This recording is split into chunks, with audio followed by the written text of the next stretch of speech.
Sabino Romero fue asesinado por ser el cacique más chavista de Venezuela.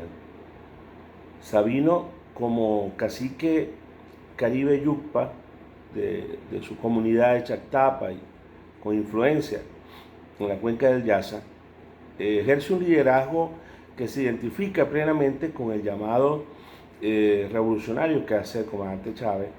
Él se identifica y se compromete desde el proceso constituyente con los cambios que se están dando, se toma en serio la revolución bolivariana, se toma en serio la constitución, se toma en serio las leyes habilitantes, se toma en serio las leyes que comienzan a plasmar en el papel los derechos ancestrales de los pueblos originarios que les habían sido negados, y sobre todo la recuperación de territorios.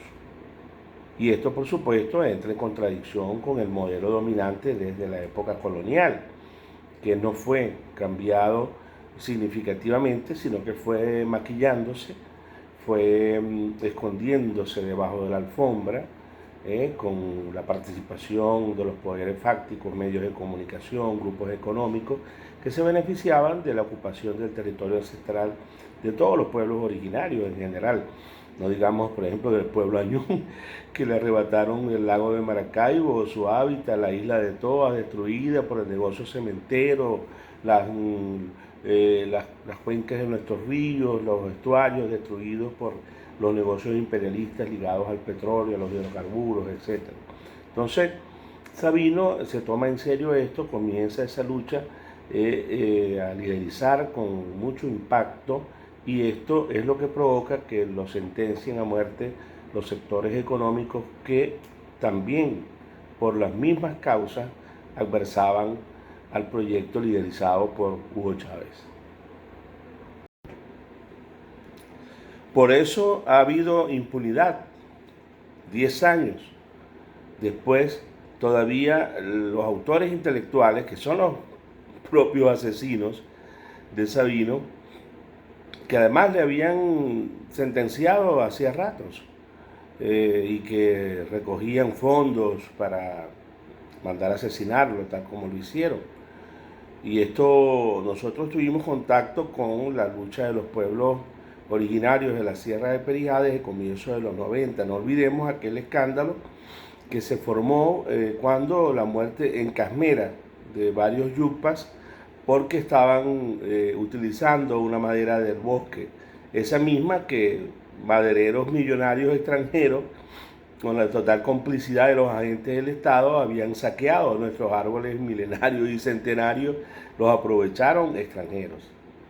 Pero el pueblo originario de la sierra no podía agarrar unos maderos para sus actividades normales. Este es parte del modelo que heredamos y que todavía falta mucho por desmontar. La impunidad del asesinato de Sabino lo demuestra. Esos sectores económicos que incluso dentro del proceso revolucionario bolivariano, iniciado en el 99, supieron colarse cuando no pudieron tumbarlo y se infiltraron y estuvieron presentes en las instituciones que manejaron casi como negocio el tema de la demarcación, casi como sabotaje al proceso desde las propias instituciones,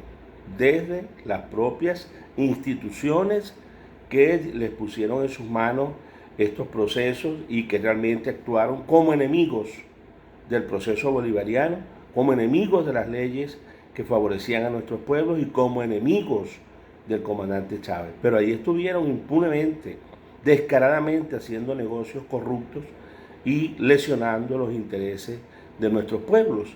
Por eso, la impunidad que rige hasta hoy es la continuidad del modelo colonialista, del modelo imperialista y del modelo corrupto de la Cuarta República. Y esta situación debemos ponerla en el contexto de nuestra Abya Yala. Fíjense que desde Canadá hasta la Patagonia, los pueblos originarios seguimos dando una lucha a muerte por existir.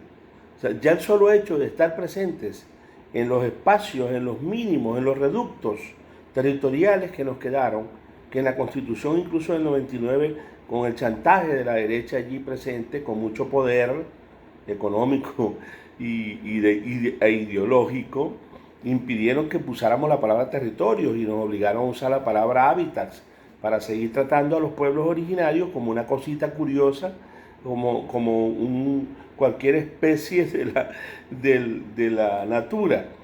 Y nosotros, desde el punto de vista de nuestras cosmovisiones, no tenemos problema con eso, porque nosotros tenemos claro el ecologismo profundo y no somos homocéntricos como el modelo occidental bíblico, sino que nosotros consideramos que la madre tierra y la madre agua nos envuelven y apenas nosotros somos un elemento de ese sistema, de esa unidad de la vida. Pero desde el punto de vista del poder, de las instancias de poder, desde el punto de vista de la mentalidad colonialista, imperialista, racista, eurocéntrica que predomina, y los grupos económicos de poder y los grupos de otras élites, mucho más, lo veían era como restringir a los pueblos originarios a no poder ejercer los derechos plenos en sus territorios, ¿no?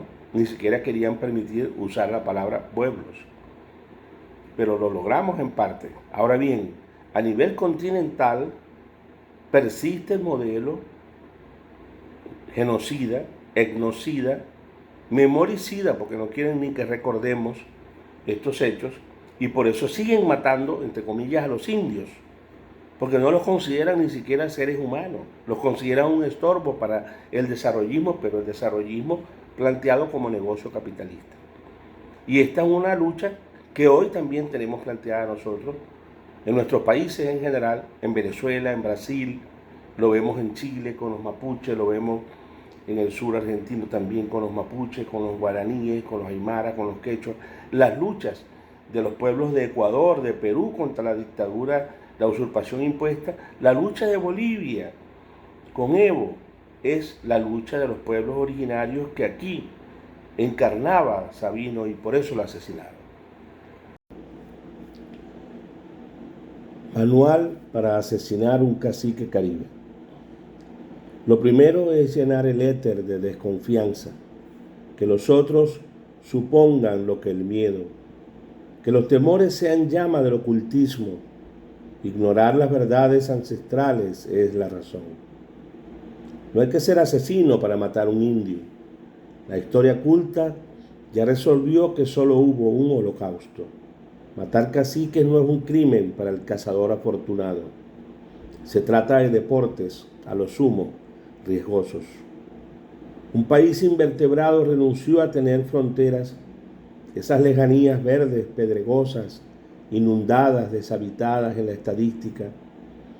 Dicen las oficinas, los funcionarios, el papeleo.